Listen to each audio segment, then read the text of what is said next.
ان الحمد للہ نحمده ونستعینه ونستغفره ونعوذ باللہ من شرور انفسنا ومن سیئات اعمالنا من يهده اللہ فلا مضل له ومن يضلل فلا هادی له واشهد ان لا الہ الا اللہ وحدہ لا شریک له واشهد ان محمدا عبدہ ورسولہ اما بعد فإن خير الحديث كتاب الله وخير الهدي هدي محمد صلى الله عليه وآله وسلم وشر الأمور محدثاتها وكل محدثة بدعة وكل بدعة ضلالة وكل ضلالة في النار. أعوذ بالله السميع العليم من الشيطان الرجيم من همزه ونفخه ونفثه. بسم الله الرحمن الرحيم.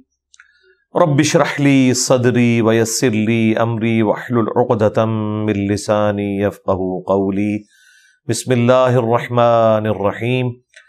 ان الله وملائكته يصلون على النبي يا ايها الذين آمنوا صلوا عليه وسلموا تسليما. اللهم صل على محمد وعلى آل محمد كما صليت على إبراهيم وعلى آل إبراهيم إنك حميد مجيد.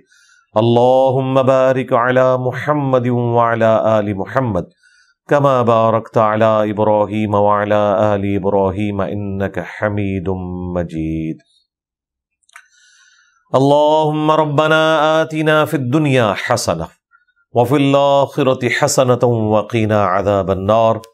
ربنا آتنا من لدنك رحمة وهيئ لنا من امرنا رشدا.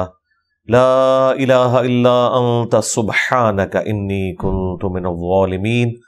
حسبنا اللہ ونعم الوکیل. یا حی یا قیوم برحمتک استغیث ولا حول ولا قوة الا باللہ العلی العظیم. آمین.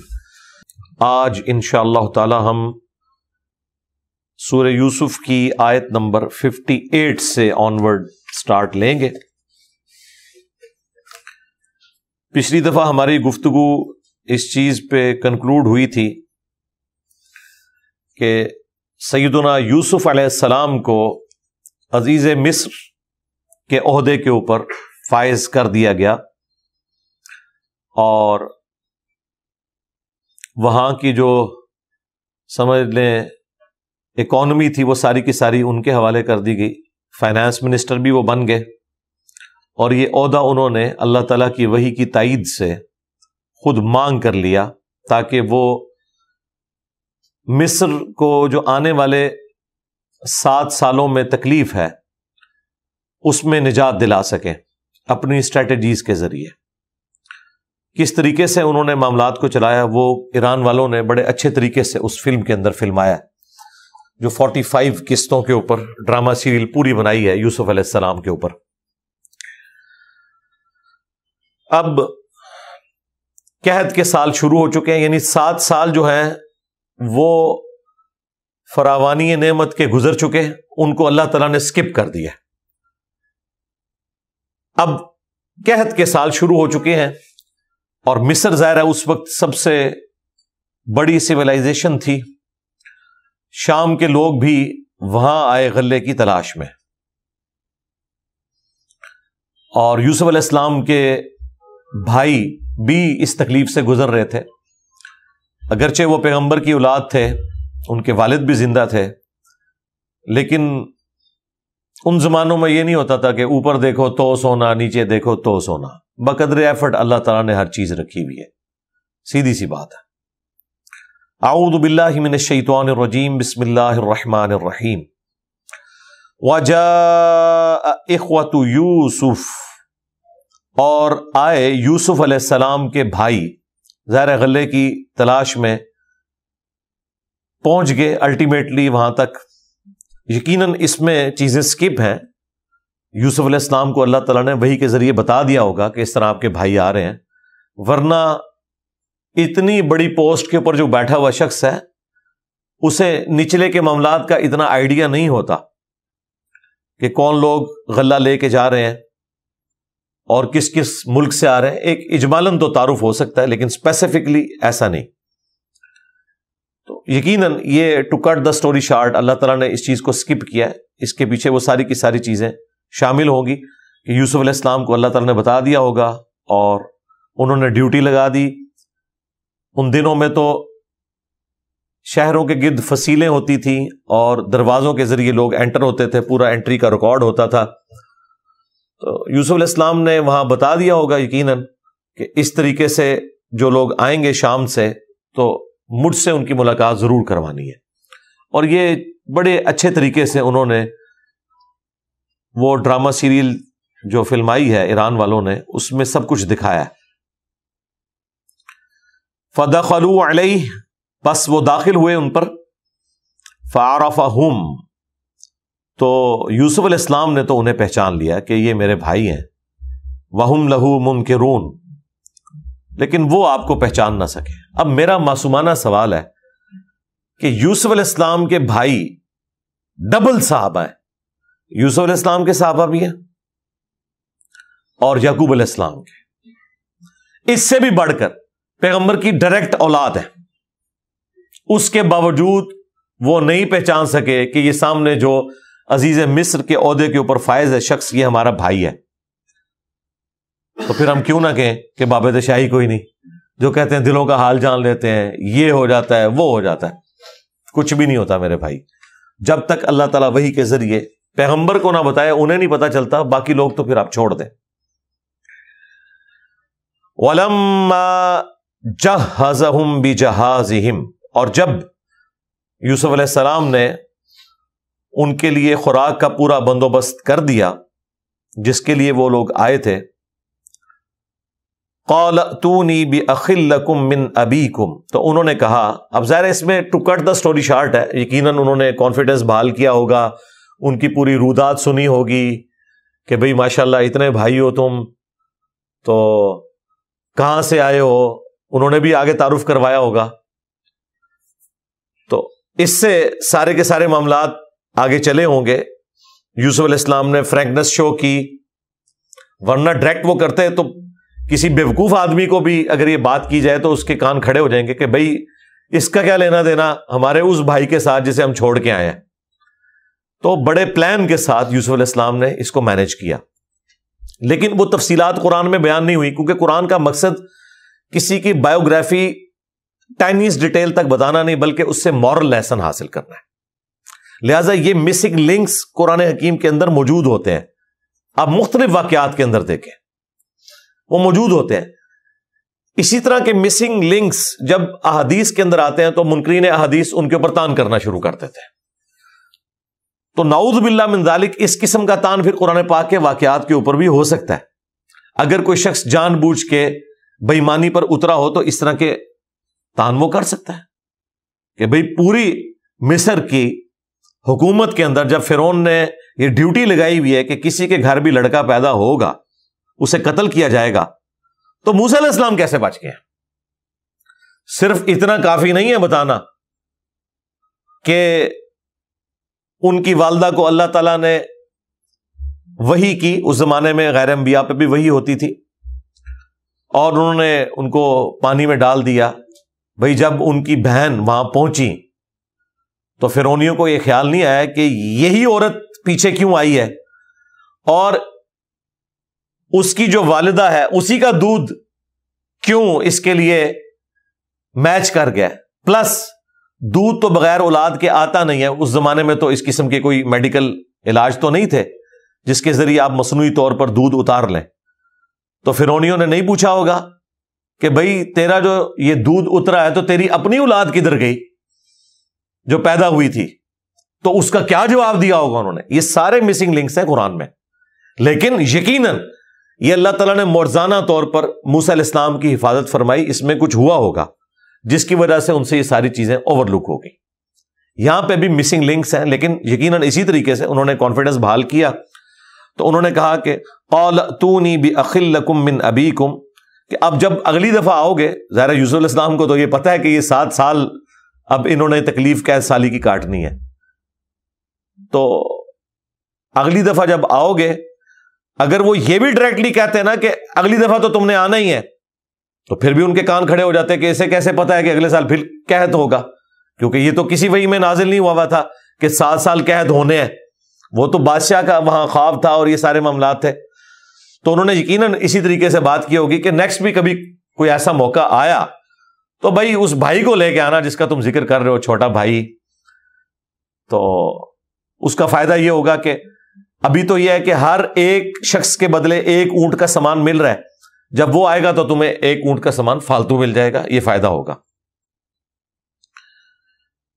تو تمہارے باپ کی نسبت کی وجہ سے جو بھائی ہے، یعنی ماں تو چونکہ الگ تھی لہذا باپ کا ذکر کیا. الا ترون انی اوفی الکیل وانا خیر المنزلین، کیا تم نہیں دیکھ رہے کہ میں پیمانہ پورا بھر کر دیتا ہوں اور کتنی بہترین میں نے مہمان نوازی کی. تو تم اپنے اس بھائی کو بھی اگلی دفعہ لے کر آنا. اور یاد رکھنا، اور یہ بات انہوں نے غصے میں نہیں کی ہوگی جو اگلی بات ہے، یقیناً فرینکنس میں کی ہوگی. جس طرح یہاں بھی لوگ کہہ دیتے ہیں کہ بھئی اگلی بار آئے نا تو یار بچوں کو بھی ساتھ لے کے آنا ورنہ میں نے تمہیں گھر میں انٹر نہیں ہونے دینا. لیکن جب اتنی بڑی پوسٹ کا بندہ یہ بات کر رہا ہو نا، وہ چاہے مزاح میں بھی کر رہا ہو، وہ سیریس لی جاتی ہے. فَإِن لَمْ تَأْتُونِي بِهِ، اگر تم اپنے اس بھائی کو نا اگلی دفعہ لے کر آئے، فَلَا كَيْلَ لَكُمْ عِنْدِي وَلَا تَقْرَبُونَ، تو دیکھنا پھر کوئی پیمانہ تمہیں میری طرف سے نہیں دیا جائے گا اور نہ اس طرح کا قرب نصیب ہوگا. ظاہر ہے کوئی اسپیشل انہوں نے ان کو گیسٹ بنایا ہوگا، تو اس قسم کا اب قرب تمہیں دوبارہ نہیں ملنا، میرے پاس پھر آنے کی کوئی ضرورت نہیں. قالوا سنراود عنہ اباہ وانا لفاعلون، تو انہوں نے کہا کہ ہم تو اس کے اوپر کوئی اختیار نہیں رکھتے، لیکن ہم ضرور مطالبہ کریں گے اس کے باپ سے، اور بے شک ہم اس کے اوپر اپنی پوری جو زور لگانے والا معاملہ ہے وہ کر دیں گے، باقی ابا کی مرضی. اب دیکھیں کہ ابھی بھی وہ اسے اس طریقے سے آن نہیں کر رہے، اور دیکھیں بات کرنے کا انداز کیا ہے کہ اس کے باپ سے بات کریں گے. کہنا تو یہ چاہیے تھا کہ اپنے ابا سے بات کریں گے، ان کا باپ نہیں تھا. لیکن اس سے اندازہ ہو رہا ہے کہ اس کو بھی انہوں نے کوئی ایکسیپٹنس نہیں دی تھی کہ ٹھیک ہے اس کے ابے سے بات کریں گے. بھئی اس کا ابا تمہارا ابا ہے نا. جواب تو یہ ہونا چاہیے تھا کہ ٹھیک ہے ہم اپنے ابا جی سے پوچھیں گے اور اپنے بھائی کو لے کے آئیں گے. یہ ایک ایک جملے کے اوپر اگر آپ غور کریں تو آپ اس زمانے میں پہنچ جائیں گے. یہ چھوٹے چھوٹے جو الفاظ ہوتے ہیں یہ بہت بڑا فرق ڈال دیتے ہیں. وقال لفتيانه جعلوا بضاعتهم في رحالهم، اور یوسف علیہ السلام نے اپنے جو وہاں پر غلام تھے جو اس خدمت کے اوپر مامور تھے ان سے کہا کہ یہ جو کچھ ساز و سامان ساتھ لے کے آئیں جس کے عوض انہوں نے غلہ خریدا ہے گندم، واپسی پر ان کو بتائے بغیر وہی جو گندم کی بوریاں ہیں ان کے اندر ان کا وہ سارا سامان رکھ دینا. اس زمانے میں بارٹر سسٹم ہوتا تھا. یہاں پہ یہ نہیں ذکر کہ ان کی کرنسی وہاں رکھ دینا جس کے عوض انہوں نے خریدا ہے. اس زمانے میں بارٹر سسٹم ہوتا تھا، یعنی لوگ اشیاء کے بدلے اشیاء کا لین دین کرتے تھے. اسی لیے یہاں پہ الفاظ ہیں کہ جو وہ سامان لے کر آئے ہیں نا جس کے بدلے انہوں نے غلہ خریدا ہے، واپسی پہ وہ سامان ان کے غلے میں رکھ دینا. لعلہم یعرفونہا، تاکہ وہ پہچان لیں میری اس مہمان نوازی کو بھی واپسی پر. اذا انقلبوا الی اہلہم لعلہم یرجعون، جب وہ لوٹ کر اپنے گھر والوں کے پاس جائیں تو انہیں ہماری یہ شفقت بھی یاد آئے تو شاید وہ اگلی دفعہ لوٹ کر آ جائیں. یعنی یوسف علیہ السلام نے پورا انشور کیا ہے، ہر طریقے سے ان کے لیے ایک بساط بچھائی ہے کہ جاؤ گے کدھر، ایتھے ہی آؤ گے واپس. فَلَمَّا رَجَعُوا إِلَىٰ أَبِيهِمْ، بس جب وہ لوٹے اپنے باپ کی طرف، قَالُوا يَا أَبَانَا، انہوں نے کہا اے ابا جان، مُنِعَ مِنَّا الْكَيْلُ فَأَرْسِلْ مَعَنَا أَخَانَا، اے ہمارے ابا جان ہم سے تو وہ غلہ روک دیا گیا ہے، یعنی ہمیں یہ دھمکی لگائی گئی ہے کہ اگلی دفعہ ہم اپنے بھائی کو نہ لے کر گئے تو ہمیں غلہ نہیں ملے گا. یہاں تک کہ بنیامین جو یوسف علیہ السلام کے بھائی تھے ماں کی طرف سے بھی، ان کو آپ ہمارے ساتھ نہیں بھیجتے. وَإِنَّا لَهُ لَحَافِظُونَ، اور بے شک ہم اس کی حفاظت کرنے والے ہیں۔ اب یہ جملہ جب انہوں نے بولا ہوگا، اس کے اوپر یعقوب علیہ السلام کے چہرے پر کیا ناگواری آئی ہوگی، اس کا اندازہ کون کر سکتا ہے۔ بہرحال اللہ تعالیٰ نے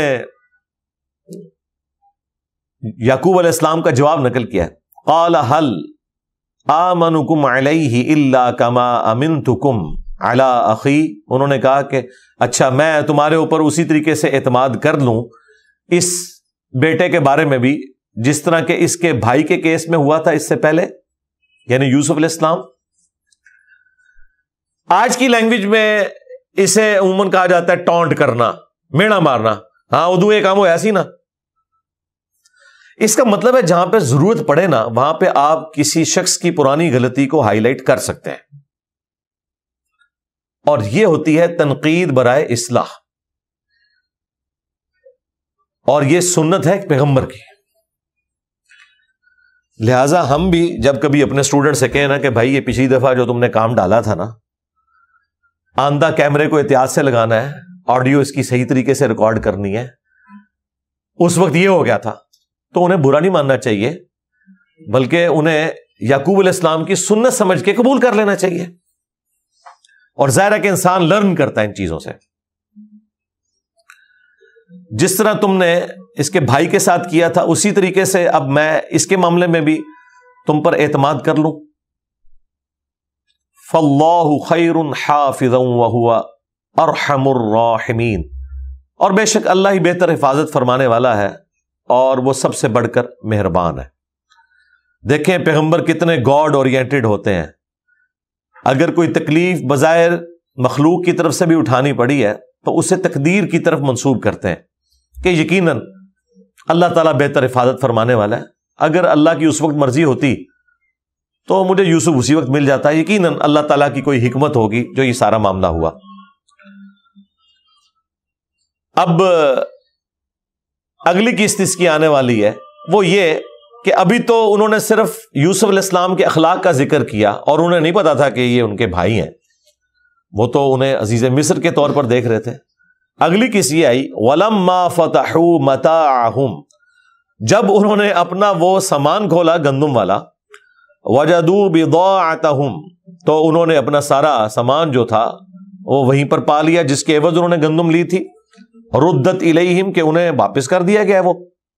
قالوا یا ابانا، لو جی ان کو ایک اور موقع مل گیا کہ اونتے کوئی گنجائش نہیں ہے، ویکھ لو کتنا اچھا بندہ ہے جہدے کول تواڈے پتر نو لے کے جا رہے ہیں۔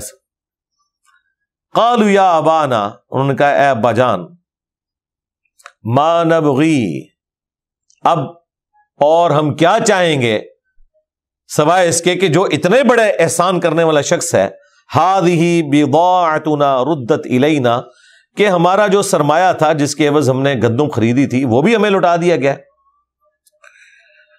وَنَمِيرُ أَهْلَنَا وَنَحْفَظُ أَخَانَا، تو اب وہ ظاہر ہے کہ اجازت مانگ رہے تھے کہ آپ ہمیں اجازت دے دیں کہ ہم اس بھائی کو بھی ساتھ لے جائیں، اپنے اہل خانہ کے لیے خوراک لے آئیں، اور ہم اپنے بھائی کی حفاظت کرنے والے ہیں۔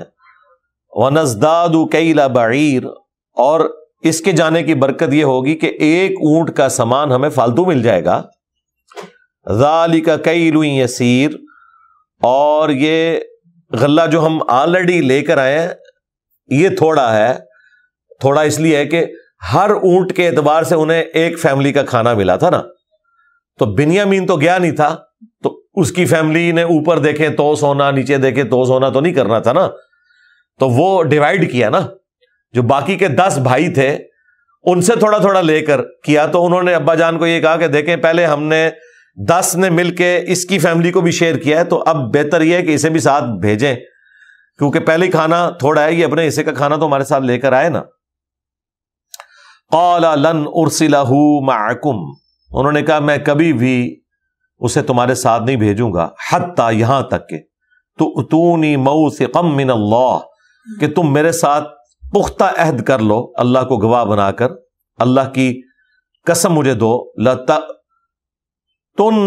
بِهِ إِلَّا أَن يُحَاطَ بِكُمْ، کہ تم ضرور اسے واپس لے کر آؤ گے، یعنی ظاہری اسباب کے اندر پوری حفاظت کرو گے، سوائے اس کے سارے کے سارے ہی گھیر لیے جاؤ، یعنی تقدیر میں اگر لکھا ہے کہ تم سب کے سب پکڑے جاؤ پھر تو میں کوئی گلہ شکوہ نہیں کروں گا، لیکن تم سلامت واپس آ جاؤ اور اسے نہ لے کر آؤ، اس حوالے سے مجھے پکا عہد دو اللہ کا۔ فَلَمَّا آتَوْهُ مَوْثِقَهُمْ، جب انہوں نے پختہ عہد دے دیا اپنے والد کو اس حوالے سے، قَالَ اللَّهُ عَلَى مَا نَقُولُ وَكِيلٌ، تو انہوں نے کہا کہ اللہ تعالیٰ اس کے اوپر گواہ ہے، جو تم میرے ساتھ یہ گفتگو کر رہے ہو، میرے ساتھ عہد کر رہے ہو، میں اللہ تعالیٰ کو گواہ بناتا ہوں۔ اس سے یہ پتہ چلا کہ یوسف علیہ السلام کے وہ بھائی کوئی کافر نہیں تھے، اللہ کے ماننے والے تھے، صحابہ تھے، پیغمبر کی اولاد تھے، اس کے باوجود دیکھیں ان سے کتنی بڑی مس ہینڈلنگ ہوئی ہے اپنے بھائی کے حق میں اور پیغمبر کے حق میں۔ وقال یا بنی، اب جاتے ہوئے والد کا کام ہے کہ وہ نصیحت کرے اپنے بچوں کو، تو انہوں نے ایک کرٹیکل چیز کی طرف اشارہ کیا، انہوں نے کہا اے میرے بچوں، لا تدخلوا من باب واحد، دیکھنا کسی ایک دروازے سے اکٹھے 11 بھائی داخل نہ ہونا، وادخلوا من ابواب متفرقہ، بلکہ مختلف دروازوں سے داخل ہونا۔ اور اس کے پیچھے حکمت یہی تھی کہ 11 بھائی اس طریقے سے انٹر ہو رہے ہیں تو نظر تو لگ جاتی ہے، نظر لگنا تو برحق ہے۔ نظر سے بچانے کے لیے حضرت یعقوب علیہ السلام نے انہیں یہ نصیحت کی کہ آپ نے اکٹھے داخل نہیں ہونا ایک دروازے سے، جو مختلف دروازے ہیں شہر کے، 2 بھائی ایک طرف سے داخل ہو جائیں، 3 دوسری طرف سے، پھر اس طریقے سے مختلف آگے جا کے ایک جگہ پہ اکٹھے ہو جانا۔ وما اغنی عنکم من اللہ من شیء، اور نہیں فائدہ پہنچا سکتا اللہ تعالی کی تقدیر کے اگینسٹ میرا اس قسم کا کوئی تدبیر والا معاملہ۔ ان الحکم الا للہ، بے شک حکم تو نہیں مگر اللہ کا، لیکن تدبیر آپ نے ساتھ کرنی ہے، اس کا یہ مطلب نہیں کہ تدبیر آپ نے چھوڑ دینی ہے، ہاں کہ آپ جناب دروشی پڑھ کے تو پیپر پہ پھونک دیں اور خالی پیپر دیں تو فیل ہی ہوں گے نا۔ کوشش کریں، دعا بھی کریں، سب کچھ کرنا ہے پیرلل میں۔ حکم تو نہیں مگر اسی اللہ کا، علیہ توکلت، اسی پر میں نے بھروسہ کیا، وعلیہ فلیتوکل المتوکلون، اور اسی ہستی کے اوپر توکل کرنے والوں کو توکل اختیار کرنا چاہیے۔ ولما دخلوا من حیث امرهم ابوہم، پس جب وہ داخل ہوئے شہر مصر میں اسی طریقے پر جو ان کے والد نے انہیں تعلیم دیا تھا کہ مختلف دروازوں سے داخل ہونا ہے۔ اب کتنے ہفتوں کا سفر کر کے وہاں پہنچے وہ یہاں ڈسکس نہیں ہوا، ڈائریکٹ وہ شہر مصر میں داخل ہو گئے۔ اب اللہ تعالیٰ اس واقعے کے اوپر ورڈکٹ دے رہا ہے، ما کان یغنی عنہم من اللہ من شیء، یہ جو یوسف علیہ السلام کے والد کا مشورہ تھا اپنی اولاد کو، وہ نہیں فائدہ پہنچا سکتا تھا انہیں اللہ تعالیٰ کی تقدیر کے اگینسٹ، الا سوائے اس کے کہ حاجتن فی نفس یعقوب قضاہا، کہ یوسف علیہ السلام کے جو دل میں ایک خیال تھا جو انہوں نے پورا کیا۔ ظاہر ہے کہ احتیاط والا معاملہ تو ہے اپنی جگہ پہ، اللہ تعالیٰ نے اس کا کیٹاگوریکل ڈینائی نہیں کیا۔ بتانے کا مقصد یہ ہے کہ دعائیں، اذکار اور اسی طریقے سے اسباب جو ہم اختیار کرتے ہیں ان کی اہمیت اپنی جگہ، لیکن جو تقدیر میں تکلیف آنا لکھی ہوئی ہے وہ بہرحال آنی ہے، وہ نہیں ٹلے گی۔ البتہ جو تقدیر میں لکھا ہوا ہے کہ اگر یہ دعا کرے گا یا یہ تدبیر اختیار کرے گا تو میں اس کے لیے یہ معاملہ بدل دوں گا، وہ بدل جائے گا۔ یہ دونوں چیزوں میں فرق ہے، ورنہ تو دعا کی اہمیت ہی ختم ہو جائے نا۔ اس لیے اللہ تعالیٰ نے ساتھ کیا بات ارشاد فرمائی، وَإِنَّهُ لَذُو عِلْمٍ لِمَا عَلَّمْنَاهُ، اور بے شک یعقوب علیہ السلام صاحب علم تھے اس علم کے سبب جو ہم نے ان کو سکھایا تھا۔ یعنی یہ اللہ تعالیٰ نے ہی سکھایا تھا کہ نظر بد سے بچنے کا طریقہ ایک یہ بھی ہے، وَلَٰكِنَّ أَكْثَرَ النَّاسِ لَا يَعْلَمُونَ، لیکن اکثر لوگ اس حقیقت کو نہیں جانتے۔ تو اللہ تعالیٰ نے یہ معاملات ضرور سکھائے ہوئے ہیں اذکار کی شکل میں، تدبیر کی شکل میں، لیکن بہرحال عقیدہ یہ کلیئر کر لیں کہ اس کے باوجود اگر کوئی ایسا معاملہ ہو جائے پھر اللہ تعالیٰ کو کوئی گلہ شکوہ نہ کرے، بلکہ اسے تقدیر کا حصہ سمجھے کہ ان تمام چیزوں کے باوجود ایسا ہونا ہی ہے۔ اور یہ سب کچھ انبیاء کرام کے ساتھ بھی ہوا، صحابہ کرام کے ساتھ بھی ہوا۔ جو تکلیف پہنچنی ہے وہ تو پہنچنی ہے۔ اب دیکھیں غزوہ احد سے ایک دن پہلے صحیح بخاری میں آتا ہے نبی علیہ السلام کو یہ منظر دکھایا گیا کہ ان کے سامنے ایک گائے ذبح ہو رہی ہے، تو نبی علیہ السلام نے غزوہ احد سے پہلے ہی بتا دیا تھا کہ مجھے اللہ تعالیٰ نے خواب دکھایا ہے۔ تو اس کی تعبیر یہ ہے کہ جو صحابہ کرام کو تکلیف پہنچے گی اس جنگ کے اندر وہ پہلے ہی دکھا دی گئی تھی۔ تو آپ کیا سمجھتے ہیں نبی علیہ السلام نے دعائیں نہیں کی ہوں گی اس مصیبت کو ٹالنے کے لیے؟ یقیناً اپنی تو پوری تدبیر استعمال کی ہوگی، لیکن جو تکلیف آنی تھی وہ تو آئی۔ تو یہاں پر بھی جو تکلیف یعقوب علیہ السلام کے حصے میں لکھی تھی وہ تو آنی تھی۔ ایک تکلیف سے تو بچ گئے کہ نظر نہیں لگی، لیکن دوسری تکلیف جو بڑی تھی کہ جس بیٹے بنیامین میں وہ اپنے گم شدہ بیٹے یوسف کو تلاش کرتے تھے وہ بھی جاتا رہا۔ مشکلیں پڑی اتنی کہ آسان ہو گئی۔ اب یہ آخری درجے کی تکلیف ان پہ آ گئی، اور اس سے یعقوب علیہ السلام کو بھی کلک کر گیا کہ اب یہ جو اتنے بڑے لیول کی تکلیف میرے پر آئی ہے، اس کا مطلب ہے کہ ابھی بھی میرا امتحان باقی تھا، کیونکہ اللہ تعالیٰ توحید کے حوالے سے پیغمبر کے کیس میں تو بہت سینسٹیو ہے۔ یوسف علیہ السلام سے جو شدید محبت تھی نا، وہ پیغمبر کے کیس میں تو اللہ تعالیٰ برداشت نہیں کرتا کہ مخلوق کی محبت اتنی دل میں گھر کر جائے کہ کہیں توحید کمپرومائز ہو جائے۔ اگرچہ پیغمبر کی توحید کبھی کمپرومائز نہیں ہوئی، لیکن جس اعلیٰ درجے کی توحید ہے پیغمبروں کی، اس کیس میں تو ذرا سی لغزش بھی برداشت نہیں کی جاتی۔ اور وہ جو لغزش والا معاملہ تھا اس کی کمپنسیشن بھی یعقوب علیہ السلام نے تلاش کر لی تھی۔ بنیامین میں وہ اپنے اس بیٹے یوسف کو دیکھتے تھے۔ جب تک بنیامین کو الگ نہ کیا جاتا، یوسف علیہ السلام کے والد یعقوب علیہ السلام کی جو تکلیف ہے وہ اپنی ایپیکس کو نہیں پہنچنی تھی، جو قرآن میں بھی آیا کہ اہل ایمان اور انبیاء پکار اٹھتے ہیں کہ اللہ کی مدد کب آئے گی، تو پھر اللہ تعالیٰ کہتا ہے کہ بے شک اللہ کی مدد قریب ہے۔ یہ مدد اس وقت قریب آتی ہے جب اپنے ایپیکس کو معاملہ پہنچ جاتا ہے۔ وَلَمَّا دَخَلُوا عَلَى يُوسُف، تو جب وہ داخل ہوئے یوسف علیہ السلام کے پاس، ان کے محل میں، ظاہر ہے یوسف علیہ السلام نے تو پہلے ڈیوٹیاں لگائی ہوئی ہوں گی۔ آگے جی آوا الیہ، تو انہوں نے اپنے قریب بلایا اخاہ، اپنے بھائی کو، جو ان کا بھائی تھا، بھائی تو سارے تھے، جو والدہ کی طرف سے بھی کامن تھا۔ قال انی انا اخوک، تو ان کا بے شک میں تیرا بھائی ہوں، گمشدہ بھائی جو یوسف۔ اب یہ بات کرنے کے لیے انہوں نے کتنا ٹائم لیا ہوگا، کتنا ذہن بنایا ہوگا، اور اس کے بعد یہ بات کی ہوگی، ورنہ تو انہوں نے خوشی سے کیا ان کا حال ہونا تھا۔ تو وہ ساری کی ساری چیزیں ضبط والی کی، اور وہ انہوں نے اس فلم کے اندر فلمایا ہے کہ کس طریقے سے انہوں نے اپنا میسج ان تک پہنچایا۔ فلا تبتئس بما كانوا يعملون، تو اب غم زدہ نہ ہونا جو کچھ ان بھائیوں نے کیا، خواہ وہ یوسف علیہ السلام کے ساتھ کیا یا ان کے بعد بنیامین کے ساتھ بھی کیا، اس اعتبار سے کہ ظاہر ہے کہ وہ اسے وہ مرتبہ تو نہیں دیتے ہوں گے جس کے بڑے بھائی کو انہوں نے مرتبہ نہیں دیا جیلسی فیکٹر کی وجہ سے، اور اسی بڑے بھائی کی محبت کو جس بھائی کے اندر ان کا والد تلاش کرتا تھا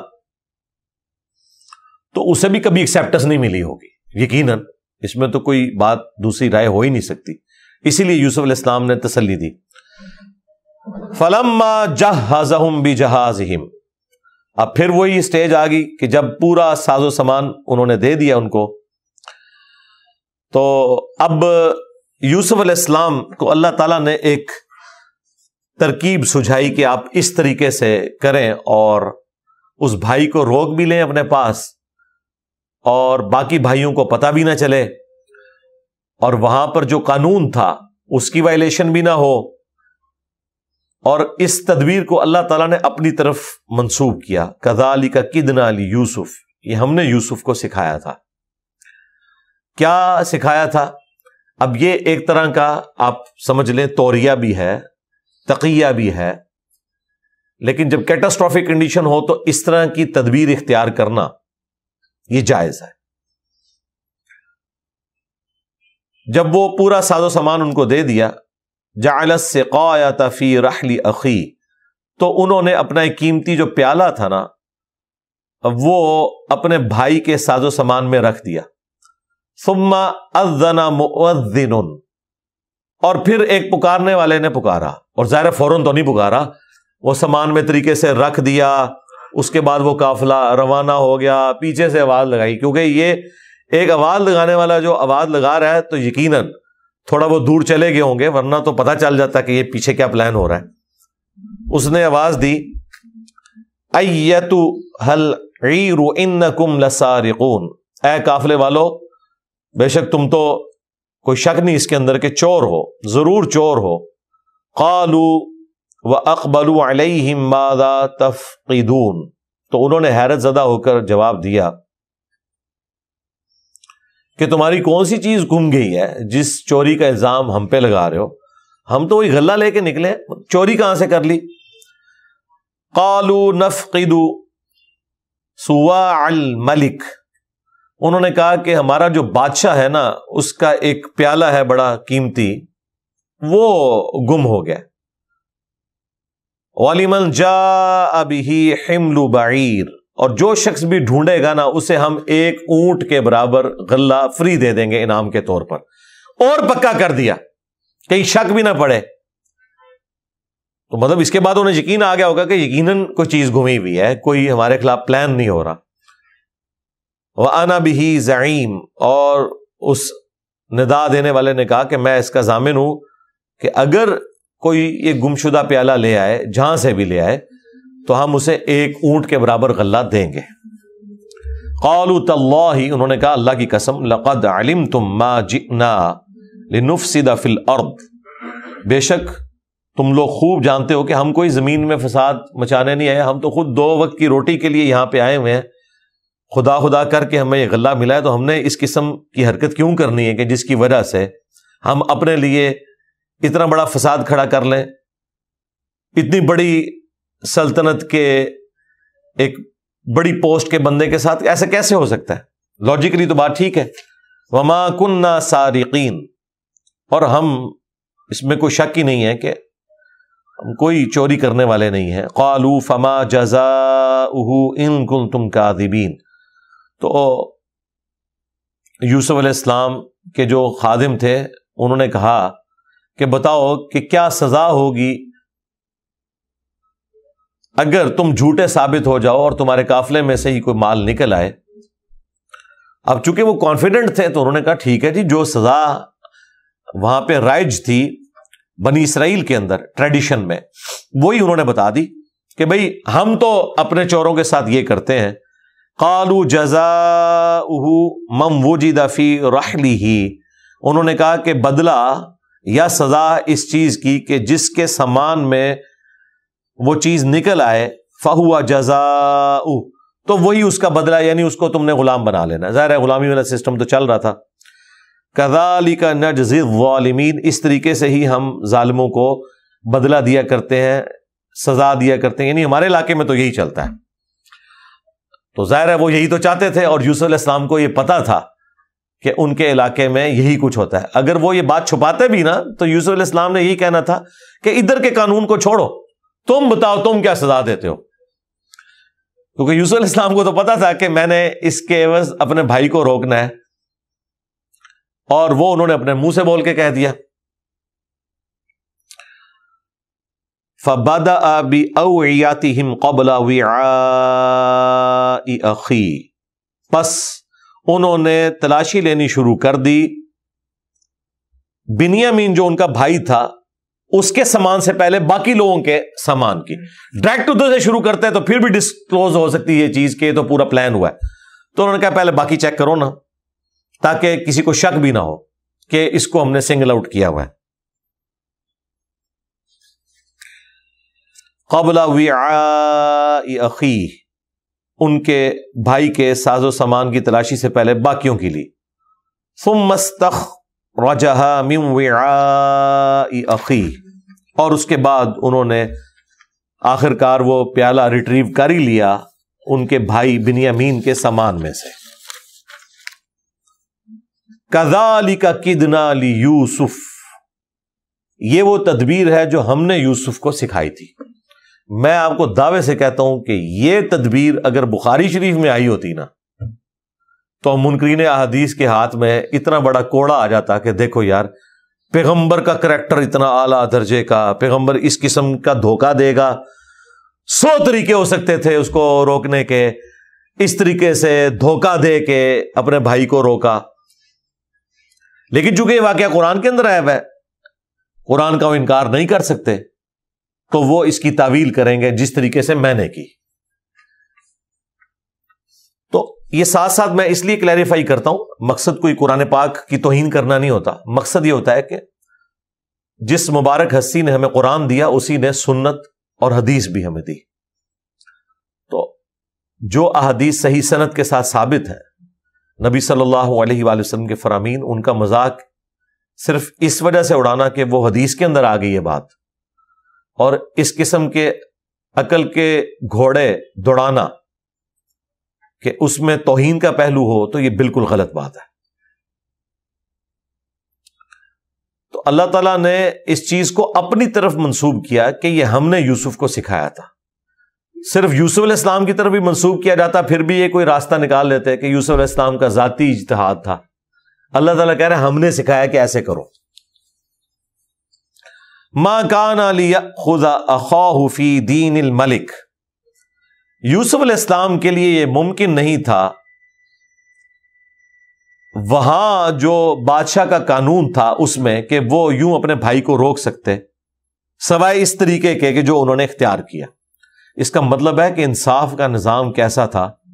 اتنی بڑی پوسٹ کا بندہ بھی ایک فارنر کے ساتھ اس زمانے میں، جبکہ ایک سمجھ لیں ملوکیت تھی، کنگ شپ تھی، زیادتی والا کام نہیں کر سکتا تھا. اس کے اندر یہ پوشیدہ ہے کہ یہ اتنی بڑی سویلائزیشن کیوں اتنی سکسیسفل چل رہی تھی عدل کے نظام کے اوپر. جو مولا علی کا قول ہے کہ کوئی معاشرہ بغیر دین کے تو چل سکتا ہے، بغیر عدل کے نہیں چل سکتا. وہ اپنے تمام گمراہ کن عقائد اور نظریات کے باوجود عدل کو اسٹیبلش کیے ہوئے تھے. حتیٰ کہ یوسف علیہ السلام جو اتنے قریبی ہیں بادشاہ وقت کے، مین پوسٹ کے اوپر ہیں، وہ بھی نہیں کسی کو ناحق روک سکتے تھے جب تک کہ وہ یہ طریقہ، تدبیر، تقیہ، توریہ، جو بھی اس کے لیے لفظ استعمال کریں، اختیار نہ کرتے. الا ان یشاء اللہ، ہاں مگر اگر اللہ چاہے، یعنی اللہ تعالیٰ اگر زبردستی کوئی کرنا چاہتا تو کوئی ایسے حالات پیدا کر دیتا، لیکن ظاہر دنیا کو اللہ نے اسباب کے ساتھ جوڑا ہوا ہے تو انہوں نے بھی ایک طریقہ اختیار کیا. نرفع درجات من نشاء، ہم بلند کر دیتے ہیں درجے جس کے چاہتے ہیں. وفوق کل ذی علم علیم، اور ہر علم والے کے اوپر کوئی نہ کوئی علم والا ہوتا ہے، اور سب سے اوپر تو اللہ ہے. یعنی اللہ تعالیٰ نے اس میں ایک واضح اشارہ کیا ہے کہ کوئی کتنا بھی سمجھدار بن جائے، کتنا ہی کوئی مضبوط قانون بنا لے، بہرحال علم کی بنیاد پر کسی معاملے کو اس طریقے سے ہینڈل کیا جا سکتا ہے کہ آپ اس قانون میں جو سکم بھی کوئی موجود نہیں ہے اس کے باوجود اپنے حق میں اسے استعمال کریں اپنے علم کی برکت سے. ہر علم والے کے اوپر ایک علم والا ہے، اور اس چیز کے لیے تیار رہنا چاہیے. دنیا میں کبھی بھی کوئی شخص حرف آخر نہیں ہے. دیکھیں لوگوں نے کیا سوچا تھا کہ جو خیال صحابہ کرام کو، تابعین کو نہیں آیا، وہ اللہ تعالیٰ امام بخاری، امام مسلم کے دماغ میں ڈالے گا، اور وہ سنت کے ریکارڈ کو ریٹن شکل میں لے کے آئیں گے، احادیث کی شکل میں. اللہ تعالیٰ نے ان سے کتنا بڑا کام لیا. اس کے بعد آپ دیکھیں جو امام بخاری امام مسلم کے دماغ میں چیز نہیں آئی، آج کے زمانے کے لوگوں کے دماغ میں آئی کہ انہوں نے احادیث کے نمبر کر دیے اور بخاری مسلم کو سٹینڈرائز کر دیا باقی حدیث کی کتابوں کو، کہ دنیا میں کہیں کوئی حدیث ڈھونڈے، چاہے وہ 3 جلدوں میں پرنٹ ہو، 1 جلد میں پرنٹ ہو، چاہے وہ شرح کے ساتھ 30 جلدوں میں پرنٹ ہو، حدیث کی سٹینڈرائز نمبرنگ ہو جائے، ڈائریکٹ نمبر کے اوپر حدیث مل جائے. تدبیر اللہ تعالیٰ نے سجھائی نا. ایون قرآن کی آیات کی نمبرنگ بعد میں ہوئی ہے. نبی علیہ السلام صرف آیت کی کمپلیشن کا نشان بتاتے تھے. صحابہ کرام کے زمانے میں یہ نہیں تھا کہ آپ کسی صحابی سے پوچھیں کہ آیت درود کون سی آیت نمبر ہے، وہ یہ تو بتا دیں گے کہ سورۃ الاحزاب میں ہے. آیت نمبر 56 نہیں وہ بتا سکتے جب تک کہ وہ گن نہ لیں، کیونکہ بیچ میں آتی ہے نا، سٹارٹ میں ہو تو بندہ بتا بھی لیتا ہے. آیت کی نشانیاں ضرور تھی، آیاتن کا مطلب ہی نشانی ہے، نمبرنگ نہیں تھی، اور آیات کی تعداد بھی پتہ تھی. جس طرح ابو داؤد ترمذی میں حدیث ہے، قرآن میں ایک 30 آیات کی صورت ہے جو اپنے پڑھنے والے کے لیے جھگڑا کرے گی اور اسے نجات دلوا دے گی، اور وہ ہے تبارک الذی بیدہ الملک. اس سے یہ پتہ چلا کہ نبی علیہ السلام کے زمانے میں سورۃ الملک کی آیات 30 تھیں، نمبرنگ نہیں ہوئی بھی تھی، نشانیاں تھیں، بعد میں نمبرنگ کی گئی. تو یہ کل یوم ہوا فی شان، یہ اللہ تعالیٰ ہر روز نئی شان کے ساتھ ابھرتا ہے. کبھی بھی اللہ تعالیٰ اپنی قدرت کی نشانیوں کو پرانا نہیں ہونے دیتا. دیکھیں صدیوں سے سیب ٹوٹ کے زمین پہ گر رہے تھے، یہ نیوٹن کو آئیڈیا آیا کہ اس نے گریویٹیشنل فورس دریافت کی، اور آج دیکھیں انسان چاند پہ پہنچ گیا. یہ ساری کی ساری کیلکولیشن، کتنی اسکیپ ویلاسٹی چاہیے زمین کی کشش ثقل سے باہر نکلنے کے لیے، یہ پوری کی پوری چیزیں میتھمیٹیکلی کیلکولیٹ ہوئی ہیں، تب اس سارے معاملے کو ایگزیکیوٹ کیا گیا. ہر علم والے کے اوپر کوئی نہ کوئی علم والا ہے، اور سب سے اوپر اللہ ہے. اللہ تعالیٰ اپنے بندوں کو سکھاتا ہے، چاہے وہ سائنس کا علم ہو، دین کا علم ہو، دین میں جدت کا علم ہو. اور یہ اتنی بیسک نیڈ ہے کہ سنن ابی داؤد میں اور المستدرک للحاکم میں صحیح سند سے یہ حدیث ہے کہ اللہ تعالیٰ میری امت میں ہر 100 سال کے کنارے پہ ایک شخص ایسا ضرور پیدا کرے گا جو دین کی تجدید کرے گا. دین تو مکمل ہو چکا ہوا ہے، لیکن اس کے باوجود ہر 100 سال میں دین کی تعلیمات کے اندر اتنا کچھ گڑبڑ کر دیا جاتا ہے کہ اگلے زمانوں میں تو پیغمبر آیا کرتے تھے، اب ختم نبوت کی وجہ سے پیغمبر تو نہیں آئیں گے، لیکن نبی علیہ السلام کی ختم نبوت کی ڈیوٹی پوری کرنے کے لیے مجددین اٹھیں گے، جو ہر زمانے میں جو گرد و غبار لوگوں نے دین کے اوپر ڈال کے اس کے چہرے کو مسخ کیا ہوگا اسے ہٹائیں گے. پہلی صدی میں دیکھ لیں اتنا بڑا شخص پیدا ہوا ہے. کسی نے سوچا تھا کہ اتنے خرابی والے پولیٹیکل سسٹم میں، اسی سسٹم میں سے حادثاتی طور پہ عمر بن عبدالعزیز اوپر آ جائیں گے؟ انبلیویبل چیز ہے. اللہ تعالیٰ نے بندے کو اٹھایا. تو اس طریقے سے مجددین پیدا ہوتے رہیں گے. ہر علم والے کے اوپر ایک علم والا آتا رہے گا جو یہ چیزیں بتاتا رہے گا کہ بھائی اس میں یوں نہیں، یوں ہے، یوں ہے، یوں ہے، یوں کر لیا جائے. اب دیکھیں کاش پرنٹنگ پریس کسی مسلمان نے بنایا ہوتا. آپ سوچ سکتے ہیں کہ دنیا کا کوئی مسلمان اتنی نیکیاں نہ کماتا جتنا وہ پرنٹنگ پریس والا کماتا. اس کی نیکیوں کا تو حساب رکھنا ہی ناممکن ہو جاتا. آج بھی دنیا میں لاکھوں نہیں کروڑوں کی تعداد میں قرآن پرنٹ ہوتے ہیں، اس کے تراجم پرنٹ ہوتے ہیں، احادیث کی کتابیں پرنٹ ہوتی ہیں. ایک ایک حرف کے اوپر اسے کیا کیا نیکی ملنی تھی. آپ کا سپر کمپیوٹر بھی فیل ہو جائے، جس نے پرنٹنگ پریس ایجاد کیا، اب اس کے بعد جتنی مشینیں بن رہی ہو تو بن رہی ہے نا، آئیڈیا تو ایک بندے کو آیا نا. اگر وہ مسلمان ہوتا تو اس کے نامہ اعمال میں لکھی جانے والی نیکیوں کا حساب کوئی سپر کمپیوٹر بھی نہیں لگا سکتا تھا. اب بھائیوں کو موقع مل گیا، انہوں نے تو کہا کہ سب سے پہلے تو اپنی عزت تو بچائیں نا. چوری کی ہمارے بھائی نے، اب انہیں تو نہیں پتا، اس زمانے میں تو علم غیب نہیں ہوتا تھا نا، یہ تو بزرگ ہی دلوں کا حال جانتے ہیں نا، جو بزرگوں کے بزرگ ہیں جن کے بارے میں آپ کو کہانی کرائی گئی، وہ ابن کثیر نے بھی یہ کہانی لکھی ہے البدایہ میں، کہ صحابی کے گھوڑے کے قدموں کی خاک، یہ صحابی کے ناک میں بیٹھنے والی دھول اور یہ سارا کچھ. تو اس کو کوئی غوث کتب ابدال نہیں پہنچ سکتا. تو یہاں پہ تو غوثوں کے غوث ہیں، ڈبل صاحب ہیں، یوسف علیہ السلام کے بھی اور یعقوب علیہ السلام کے. اس سے بڑھ کر یعقوب علیہ السلام کے ڈائریکٹ بیٹے ہیں، بیگوٹن سن ہیں، انہیں تو نہیں پتا چلا. قالوا ان یسرق، انہوں نے کہا کہ اگر اس نے چوری کی ہے نا بنیامین نے، فقد سرق اخ له من قبل، تو کوئی نئی بات نہیں ہے، اس کا بھائی بھی چور ہی تھا. اچھا اب دیکھیں کڈی دشمنی، ڈیمو اور لڑے نے کیسی سنبھال کے رکھی سی انہوں نے گال. ایک ظلم کیا، اس سے آپ کو پتا چلا کہ ابھی تک اندر کی پلیدی نہیں گئی ہوئی تھی. وہ رو رو کے معافیاں جو مانگی تھی انہوں نے اپنے والد سے، وہ سب ڈرامہ بازی تھی. سیدھا انہوں نے الزام لگایا کہ بھائی یہ کوئی نئی بات نہیں ہے، اس کا وہ بھائی بھی تو چور ہی تھا نا. اور یہاں تو قرآن نے اتنا نقل کیا، ہو سکتا ہے انہوں نے آگے یہ کہا ہو کہ آپ کو بڑا شوق تھا نا کہ اس پرانو لے کے آؤ تک لو، اسی وجہ سے نہیں چیز لے آتے. دیکھا کام پایا انہیں، پتہ نہیں کنیاں گلاں کی ہونی نے، یا ان سے نہ کی ہوں آپس میں تو کی ہوں گی. اچھا اب قرآن تو خاموش ہے کہ یہ جو الزام لگایا چوری کا یوسف علیہ السلام کے اوپر ان کے بھائیوں نے، کیا کوئی ایسا واقعہ ہوا تھا؟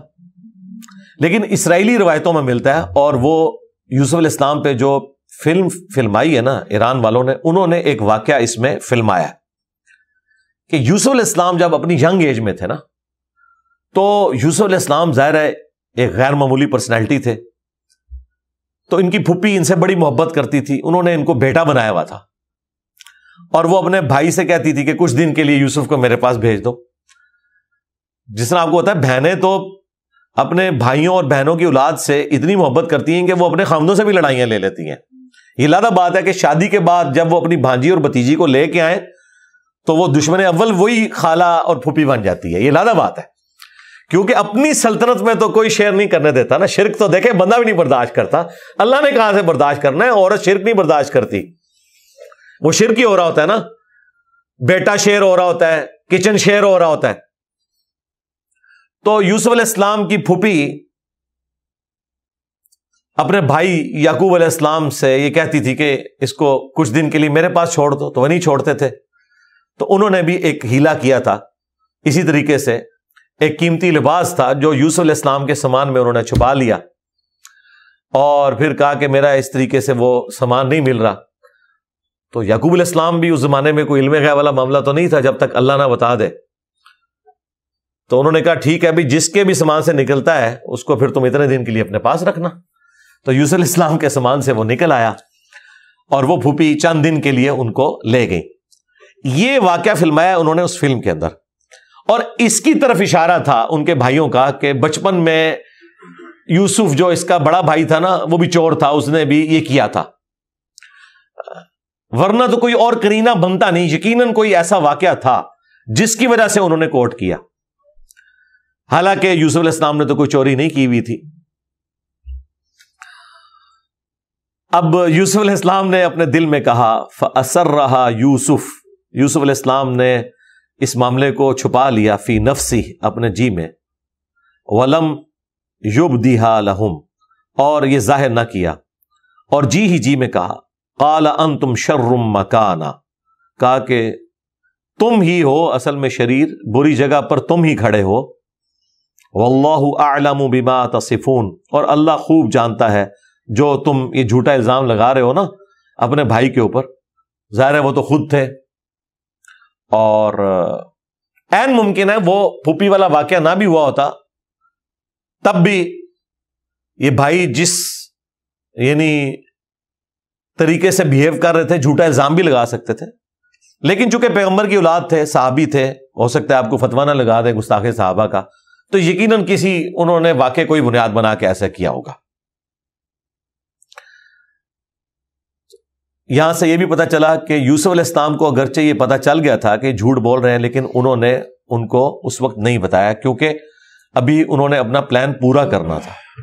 اللہ تعالیٰ کی طرف سے انہیں اجازت نہیں تھی، لیکن دل میں انہوں نے کہا کہ تم شریر لوگ تم ہی ہو۔ تو ایک پیغمبر بھی اپنے جذبات کو اس حد تک تو قابو میں لا سکتا ہے کہ زبان سے اس کا اظہار نہ کرے، لیکن دل کے اوپر کسی کا کنٹرول نہیں ہے۔ انسان تو بہرحال انسان ہے، اسی لیے صحیح بخاری میں آتا ہے کہ واشی تیرا اسلام تو قبول ہے، لیکن مجھے اپنی شکل نہیں دکھانی، مجھے اپنا چچا یاد آتا ہے۔ نبی الاسلام یعنی دل کے اوپر تو کوئی کنٹرول نہیں ہے نا، زیادہ سے زیادہ یہ کر سکتے تھے کہ واشی کو کوئی تکلیف نہ دیتے، اپنی زبان سے کوئی برے الفاظ اس کے لیے استعمال نہ کرتے، اس پہ تو کنٹرول انسان کر سکتا ہے، دلی کیفیت پہ کون کنٹرول کر سکتا ہے؟ آپ سوچ بھی نہیں سکتے۔ اگر یہ پیغمبر کا کیس ہے اور وہ اپنے چچا کے بارے میں، تو جن لوگوں نے نبی الاسلام کی اولاد کو ذبح کیا، ٹھیک ہے، اور الٹا ان کی وکالت کرنے والے لوگ ان کے فضائل ہمارے سامنے بیان کریں، تو ہم تو یہ کہیں گے کہ کس منہ سے تم قیامت والے دن نبی صلی اللہ علیہ وآلہ وسلم کا سامنا کرو گے؟ وہ تقدیر میں جو ہونا تھا وہ تو ہو گیا، لیکن جو ذریعہ بنے اس تکلیف کا، ان کے لیے کیا اتنا کافی نہیں کہ ہم ان کا نام احترام سے لے لیتے ہیں بس؟ اب ہم سے تم ان لوگوں کے فضائل سننا چاہتے ہو؟ تو بھائی ایسا نہیں ہو سکتا۔ چچا سے زیادہ محبت ہوتی ہے اولاد کے ساتھ، تو نبی علیہ السلام اس تکلیف کو بھلا نہیں سکے۔ یہاں پہ بھی دیکھیں، یوسف علیہ السلام نے دل میں تو کہا نا کہ تم ہی شریر ہو، اور یہ نہ سمجھیے گا کہ دل تک بات رہی ہے، جب موقع آئے گا وہ بتائیں گے بھی کہ تم نے اپنے بھائی کے ساتھ کیا کیا تھا، لیکن اس وقت بس دل میں انہوں نے اپنے آپ کو تسلی دیتے ہوئے کہا کہ یہی ہے شریر، اور اللہ خوب جانتا ہے جو یہ الزامات لگا رہے ہیں۔ قالوا یا ایھا العزیز، اب انہوں نے کہا کہ اے عزیز مصر، ان لہ ابا شیخا کبیرا، بے شک اس کا باپ جو ہے نا وہ تو بہت بوڑھا ہے، فخذ احدنا مکانہ، تو اس کی جگہ ہم میں سے کسی ایک کو آپ رکھ لیں، انا نراک من المحسنین، بے شک ہم نے تو آپ کو بڑا نیکوکار پایا ہے، آپ بڑے مہمان نواز ہیں، تو ہماری ایک چھوٹی سی خواہش پوری کر دیں، آپ کو تو غلام ہی چاہیے نا، ہم میں سے کسی ایک بھائی کو رکھ لیں۔ ہمارے ابا جان تو ظاہر ہے ابا سے تو محبت کرتے ہی تھے، یہ نہیں تھا ابے کی محبت کی خاطر تو انہوں نے یہ سارے کا سارا معاملہ کیا تھا۔ انہوں نے کہا ابا جان تو ہمارے اس غم کو برداشت نہیں کر سکیں گے، تو آپ اس طرح کریں، ہم نے تو اللہ کا وعدہ پورا کیا ہوا ہے، اپنے باپ کے ساتھ عہد لیا تھا انہوں نے، اگر جب تک ہم سب کے سب نہ گھیر لیے جائیں اس وقت تک ہمارا یہ عذر قبول نہیں ہوگا، تو آپ ہم میں سے کسی ایک کو رکھ لیں تاکہ ہم اپنے والد کو یہ کہہ تو سکیں کہ ابا جان دیکھیں ہم نے اپنے فلاں بھائی کو فدیے کے طور پر دے دیا ہے، اور شاید اس وقت وہ یہ بھی کہتے ہیں کہ دیکھیں جس طرح ہمارے دادا نے کیا تھا کہ اسماعیل علیہ السلام کی قربانی کا جب معاملہ ہوا تھا تو فدیے کے طور پر مینڈا نازل ہوا تھا، دیکھیں ہم نے تو اپنے بھائی کو ایک فدیے کے طور پر دے دیا ہے آپ کے اس چور بچے کے پیچھے۔ ظاہر ہے وہ تو چور ہی سمجھ رہے ہیں، انہیں تو حقیقت نہیں پتا، وہ تو ظاہر پہ فتویٰ لگا رہے ہیں، بالکل ٹھیک لگا رہے ہیں، ان کے سامنے ہوا ہے سارا معاملہ۔ تو ان کا ہمارے ابا بوڑھے ہو چکے ہیں، مطلب غم وہ نہیں سہ سکیں گے، تو آپ مہربانی کریں، اتنے نیک آدمی آپ۔ قال معاذ اللہ، اے او معاذ اللہ، آگے جڑا مولوی وہ بولتا جائے معاذ اللہ، ہاں ایک قرآن ہی چاہیا ہے جے معاذ اللہ، انہوں نے کہا کہ اللہ کی پناہ، ان نأخذ الا من وجدنا متاعنا عنده، انہوں نے کہا ہم اللہ کی پناہ میں آتے ہیں کہ ہم